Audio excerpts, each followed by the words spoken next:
आपका कुछ एग्जाम जो होता है जो वो ट्रेंडिंग में रहता है, जैसे कि आपका यूपीएससी का, आपका जेईई का, फिर आपका नीट का। लेकिन इस फील्ड को छोड़कर अभी आपका बहुत सारा फील्ड है जहां पर आप अपना मतलब कि आप बेस्ट अप दे सकते हैं, या फिर आप वहां पर भी आपको फील्ड में आप काम कर सकते हैं। लेकिन ये जो तीन जो फील्ड है वो आपका बहुत ही आपका ट्रेंडिंग में रहता है। लेकिन फिर इसके बाद ही क्या होता है कि फिर हम लोग बिना कुछ सोचे समझे हम लोग क्या कर लेते हैं, हम लोग यूपीएससी की तैयारी करते हैं, या फिर हम लोग जेईई की तैयारी करते हैं, या फिर हम लोग नीट का या फिर कोई भी एग्जाम की तैयारी करते हैं।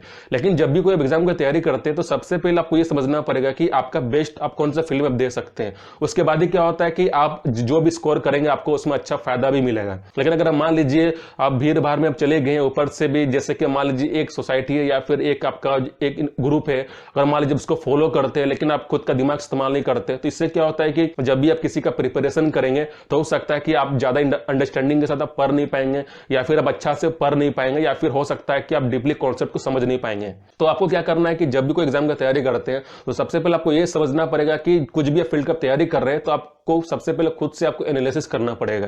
जैसे कि फॉर एग्जांपल अभी आज के सेशन हम लोग बात करेंगे यूपीएससी के बारे में। देखिए यूपीएससी में क्या होता है कि फर्स्ट ऑफ ऑल के यूपीएससी हम लोग तैयारी करते हुए किए। देखिए अगर मान लीजिए आपको आईएएस के फील्ड में जाना है, या फिर आईपीएस के फील्ड में जाना है, या फिर आपको सिविल सर्विस का कुछ काम करना है, तो फिर आपको यूपीएससी का मतलब तैयारी करना पड़ता है। तो देखिए सबसे पहले क्या होता है कि जो यूपीएससी का जो एग्जाम होता है वो आपका हर फील्ड से आपका अलग होता है। जैसे कि मान लीजिए अगर आप इंजीनियर का तैयारी करेंगे तो वहां पर आपका मेजरमेंट, वहां पर आपका कैलकुलेशन और बहुत सारा आपका टर्म्स होता है। लेकिन अगर मान लीजिए यूपीएससी की तैयारी कर रहे हैं, जैसे कि फॉर एग्जांपल आप आईएएस बनना चाहते हैं या फिर आईपीएस बनना चाहते हैं, तो वहां पर आपको ज्यादा कैलकुलेशन नहीं करना पड़ता, या फिर आपको ज्यादा मेजरमेंट करना नहीं पड़ता है। आपको वहां पर ज्यादा आपको नॉलेज आपको चाहिए, आपको ज्यादा आपको इन्फॉर्मेशन चाहिए। जैसे कि मान लीजिए अगर आप आईएएस बनते हैं तो वहां पर आपको ज्यादा आपको आप डिसीजन कैसे ले पाएंगे, या फिर आपके अंदर वो प्रतिभा होना चाहिए, जैसे क्रिटिकल स्किल्स वाला जो थिंकिंग होता है वो आपके पास होना चाहिए। और फिर आप डिसीजन कैसे लेते हैं, ऊपर से सिचुएशन को आप हैंडल कैसे करते हैं, आपको इसके बारे में ज्यादा एक्सपीरियंस होना चाहिए। लेकिन अगर मान लीजिए अब यूपीएससी की तैयारी कर रहे हैं और अधिकतर आप फोकस कर रहे हैं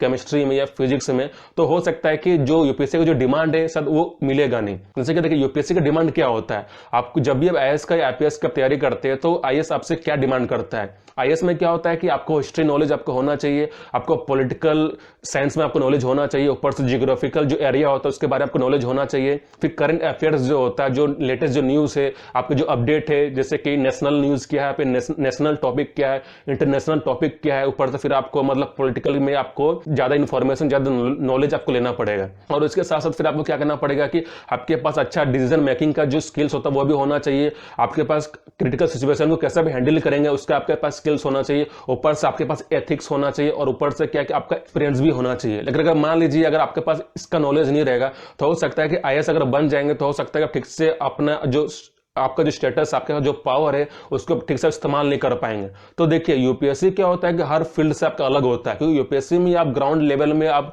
मॉनिटर करते हैं, मतलब कि आप सोसाइटी को, समाज को आप मतलब उसको देखते हैं और रूल्स रेगुलेशन को फॉलो करवाते हैं स्टेट में, सिटी में, उसको आप कैसे हैंडल करते हैं। तो इसका प्रतिभा, इसका एप्टीट्यूड आपके अंदर होना चाहिए। उसके बाद ही क्या होता है कि आप आईएएस का जो पावर है उसको अच्छे से इस्तेमाल कर पाएंगे। लेकिन अगर मान लीजिए अगर आपके पास वो आइडिया नहीं है, जैसे कि मान लीजिए आपके पास वो स्किल्स नहीं है, फॉर एग्जाम्पल कैसे आप डिसीजन लेंगे, आप सिचुएशन को कैसे आप हैंडल करेंगे, या फिर आपके पास वो एथिक्स वाला नॉलेज नहीं है, या फिर आप सिचुएशन को हैंडल नहीं कर पा रहे, तो फिर अगर मान लीजिए ये चीज आपके पास गुण या आइडिया नहीं रहेगा तो फिर हो सकता है कि आप ठीक से आप उसको परसू नहीं कर पाएंगे। तो यूपीएससी की डिमांड यही है कि आप कैसे मॉनिटर करेंगे, ऊपर से रूल्स रेगुलेशन को कैसे आप स्प्रेड करेंगे, और अच्छा जो इंफ्रास्ट्रक्चर है या फिर कुछ आइडियाज है आप सोसाइटी, समाज को आप कैसे आप देंगे। तो आपका यूपीएससी का मतलब काम यही होता है। जैसे कि मान लीजिए बहुत जगह में सिचुएशन आपका बहुत क्रिटिकल हो जाता है तो उसको आप कैसा भी हैंडल करेंगे। जैसे फॉर एग्जांपल कभी रैली में दंगा हो जाता है या फिर कुछ क्रिमिनल एक्टिविटी होता है तो उसको आप कैसे बैलेंस करते हैं, मतलब कि आप अपना सोसाइटी में, अपना समाज में आप कौन सा रूल्स को फॉलो करवाते हैं ताकि उसके हिसाब से फिर आपका जो सिटी, आपका जो स्टेट है वो अच्छा परफॉर्म करे और बहुत ही पीस मैनर में रहे। तो यूपीएससी के और आईएएस का, आईपीएस का आपका मतलब यही डिमांड होता है। तो सबसे पहले अपना जो इंटरेस्ट है उसको डिस्कवर कीजिए, और उसके बाद ही आपको क्या करना है कि उसी के हिसाब से फिर आपको एग्जाम या फिर इंट्रेंस एग्जाम आपको मतलब चुनना है।